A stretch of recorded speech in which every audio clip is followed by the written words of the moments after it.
through is Imperial 2030. What you need to... Okay, the main thing is that you want to build up your influence on the countries and use it to like maybe make money out or something like that. The key objective is that you can see here there are 6 major nations. Whichever one you want to control, what you are looking for is to move them up to here, the 25 level, which is the top one. So that one, and this one will be the end game scenario. Okay. So how we calculate this? Perhaps I go through the end game scoring first, how it works. For example, if let's say the situation is something like this, maybe we have this, because for example Russia hit the end game already, so we will finish the last step and end the game, then this one is just behind. How you calculate score will be something like this. For example, if you hold this and this, so what happens is, if you look over here, the left side is the interest, the right side here is the cost. So this one wise, if based on this end position, your total points value will be 1, 2, 3, 4, which is you add them up is 10 times 5. Okay. And if you also happen to hold China, if 1, 2, 3, 4 times 4. Okay.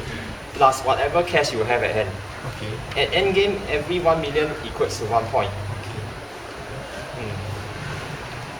Okay, so of course the main objective here is you have to buy the country bonds, and whoever has the highest holding will gain control of the country and can instruct the country what to do. Okay, so that is on the country parts. Yeah, okay, and as you can see here, we have quite a few things. Here, these are some of all these are the factories. We have this brown one is for the army fleets, the army tanks, and the cyan one is for the navy fleets. I'll come to that later. Okay, so right now what I can do is I can go through, you can see over here, these are the 6 major nations from Russia, China, India, Brazil, US, Eurozone. And the turn order is that Russia will go first, followed by China, all the way to Europe. So whoever controls that nation will assume the role and play that turn. Okay, of course the key thing of this game revolves around this rondel here, the 6 actions here. Okay, for the start, for example, if let's say I were to choose here and build a factory would cost 5 million. So if let's say, okay, for this one, right, whenever we build anything or whatsoever, we will get the country, we will get the money from the country's treasury to pay for this. So for example, if Russia builds a factory, you can see here, at the start, every of the major nations have 4 home provinces. As a start, already 2 are built, so you can choose to build another 1 more. So if I build this one, that means I can produce more tanks. If I build this, I can produce more fleets. So if let's say after this, then next we can look at production. Production says that for every cut of these factories you have, every brown factory you can produce 1 tank, and every of this cyan one will produce 1 fleet. So you can do up to 4 per turn. These ones, you can choose to, whether you want or not is up to you. Of course, one of these, the main one will be maneuver. Maneuver will allow you to move your troops around. For a start, you can see that this one is currently still in the harbor. When you move out, you can come out to sea. And normally, how they do the order is the ships, the fleets will move first, then the tanks. Okay, and this one I can move out here. All this, when you move out, is considered as 1 move. However, before you move out, right, I can move them to around within the country itself, then start moving out. If I want to move to a more specific position, I could do that. Just that when you're outside, subsequent moves, right, is still 1 step, 1 step, 1 step. So after you move out, right, and if you are the first and only person, you can lay claim to it.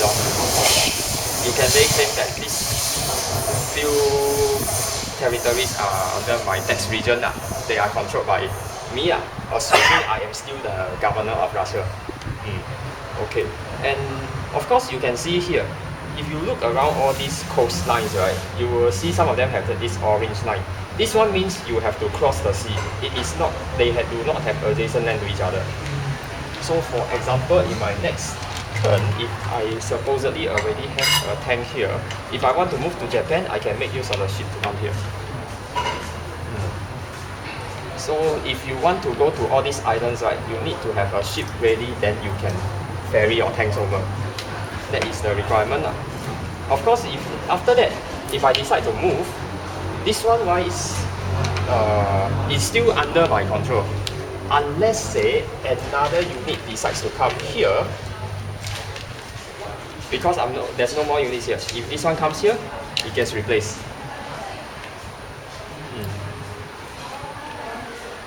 Because of maneuvering, there's a lot of this. And of course, there may be situations where you may have two ships on the same place. For example, this green one, the Brazil ship is already here, and from here I move one ship over. So when this happens, if I'm the active player as Russia, I can decide whether I want to fight or not fight.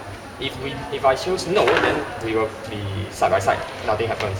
If I choose yes, both parties will each lose a ship. Similarly, if you are fighting a tank, it's the same case. If this one comes over, they say fight, both die. However, the flag will not change unless another third party sends in another unit. If not, the flag doesn't change, it's still under control. Okay. Next one here, we will have this is the investor. Investor wise, for example, when you buy the bonds, right, you can see here all these bonds, they have some values. If let's say you are the one holding, Russia moves here, that means anyone holding Russian bonds can collect interest payment. The payment will be equals to the value on the top left corner. So if you have multiple, you just add them up. That's the total you get. And this one is paid out from the bank's treasuries, national treasury. Okay. The next one here would be import. Import wise is, for example, I find that I want to build units, but then it's too slow already. I need a lot more units to push through, to move or whatever. So what I can do is, maybe you can buy up to 3 units and place them in your home province. It can be of any combination. You want to have all tanks, all fleets, or a mixture, is up to you. Each one will cost you 1 million. Just now at production, right, it doesn't cost you money. As long as you have the factory, you can produce. But this import costs you money. And just now we also went through maneuver already. So next one will be taxation. What taxation does is, you will want to look at the number of factories you have. I'm using Russia as an example. Right now you have 3 factories. Each one will give you 2 million. And next you will look at the number of flags. You have each flag, which means each tax region you capture, will give you 1 million. So over here you can see it's 2, 4, 6, 7, 8, 9. Which means you will be looking at something like here. If there is no 9, we will look at the previous one, the 8. So what this means is that your total tax revenue is 9 million, and you as the governor of Russia, you get 1 million bonus. However, before that, I need to calculate one more thing. You see you need to calculate number of units that is presently out. So in this case, you see 1, 2, 3, 4, 5, 6. So you have each unit will cost you 1 million to outfit. Which means out of the 9 million bonus, you only get to collect 3. It's 9 minus 6, so you only get to collect 3. Out of this 3, 1 million goes to you as bonus, the other 2 million goes to the country. And after that, based on this setting, right, you can see the power increase. So you can move your marker up by 2. And this is how we actually move these guys up. The main objective is to push one of them up to 25. So the game ends when one of them is reached 25. Correct. Okay. 25 that, and then after that we will do the point scoring and all that.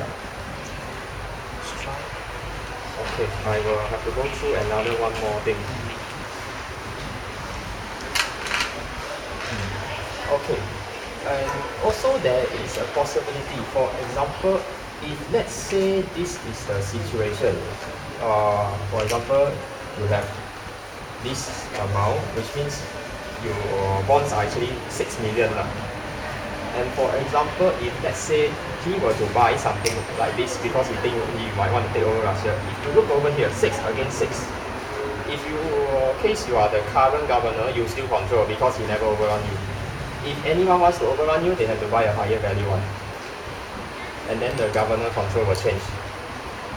When level, nothing changes. So this is something you need to take note of. And of course, when you buy, you have to pay money to the treasury. You have another option, which is you can do upgrade also. For example, if let's say I want to change from this to this, you just pay the difference of 7 million, then this one will return back. So it's either way, you can buy one or you do an upgrade. Okay, let's see what. And of course, just now when we were moving through this, right, you can see here. At the start of the game, you can start anywhere. Subsequently, you can move anything between 1 to 3 steps for free. If you want to move anything more, you must pay extra. You can move up to 6 steps. For every extra step, it will cost you 1 million extra. That's assuming that your country is still at level 0. If you have gone to level 1 or subsequently, right, then every step it will cost extra 1 million more. For example, if Russia is already here, if I want to move 4 steps, the 4th step will cost me 2 million. If I move a 5th step, it will cost me another 2. Something like that. Of course, when you all are all fighting for control, there may be a situation where someone might govern 2 countries. When that happens, it could mean that somebody does not control any nation. If this happens, the person because he doesn't hold majority over anything, he will become a Swiss banker. What Swiss banker can do is, every time these guys move past the investor, he will get 1 chance to buy. Because normally you don't get to buy, you see. Of course, when the market pass by, they can force whoever controlling the country to stop there and pay out, assuming that this country has enough money to pay all bondholders. The Swiss banker can force the governor to stop there and do that step first. Okay, and here we have another type of variant, which does not involve any investor card. So what happens is, when you play that one, is every time a country moves, by the time this governor resolves the action, right? For example, we are doing on Russia, then Russia market will be open. So everyone starting from the government controller in a clockwise motion, everyone gets 1 chance to buy any available bond. If let's say you happen to be a Swiss banker, you can choose to buy bond from any country. So that is the difference. Right now for a start, you can go for the open system. So what we do is, every country we will open up the country and and everyone gets 1 chance to buy a bond of his choice. So after we do that, we can start.